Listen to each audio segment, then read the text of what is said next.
नमस्कार मित्रांनो, हे पाहू शकता आता 16 ऑगस्ट 2026 आज तारीख आहे आणि हे पाहू शकता आता हे सोयाबीनला फुलं लागायला चालू झालेले आहेत. हे पाहू शकता तुम्ही आणि पाऊस कसलाच नाही शेतामध्ये पाहू शकता. उन्हाळ्यासारख्या भेगा पडलेल्या आहेत शेताला पूर्ण.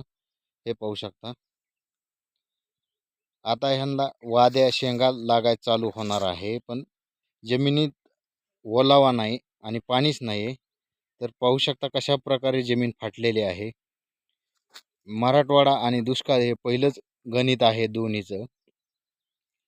त्यातली त्यात कसं तरी शेतकरी तग धरून आहे. त्यात आता हे पाहू शकता तुम्ही कशा प्रकारे सोयाबीनच्या पिकालाच पाणी नाही तर पुढच्या पिकाचं काय होणार, किंवा ज्यांचे शेळ्या आहेत, मेंढ्या आहेत, गाई आहेत, म्हशी आहेत, त्यांचे किती हाल होणार. कारण आत्ताच पाणी वाढलेलं नाही, विहिरीला नाही, बोरला नाही.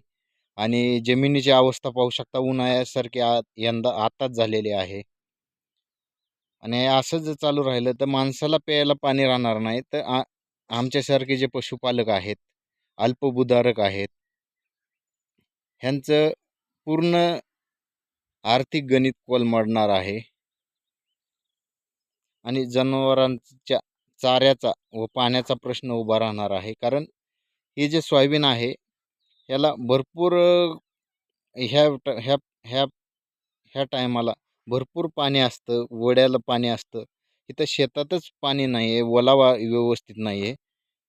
तर उन्हाळ्यात किती भीषण परिस्थिती होऊ शकते हे पाहू शकता. हे फक्त 2-3 पाऊस आलते त्याच्यावरच हे पीक कसं तरी आलेलं आहे. आणि आज हातातोंडाशी आलेला हे जे पिकाचा घास आहे, पीक आहे, हे पाहू शकता आता सुकायला चालू झालेलं आहे. हे पाहू शकता पूर्ण शेत सुकायला लागलेलं आहे. आणि भगरी ज्या आहेत त्या उन्हाळ्यासारख्या भगरी पडलेल्या आहेत. रान फाटलेलं आहे. हे पाहू शकता सगळीकडे फाटलेलं आहे रान. हे पाहू शकता केवढ्याल्या भगरी पडलेल्या आहेत. हे जे आहे हे बीड बीड तालुका जिल्हा बीड देवी बाबूगाव येथील हे जे शेत आहे, इथं ह्या परिसरात सेम अशाच प्रकारचे सर्व शेताला भेगा पडलेल्या आहेत. जसं काही उन्हाळा चालू झालेला आहे. शेतकऱ्याची भरपूर बिकट परिस्थिती झालेली आहे. पशुपालकाची बिकट परिस्थिती झालेली आहे. आणि यंदा ह्या वर्षी भरपूर परेशानी होणार आहे पशुपालकाला, शेतकऱ्यांना.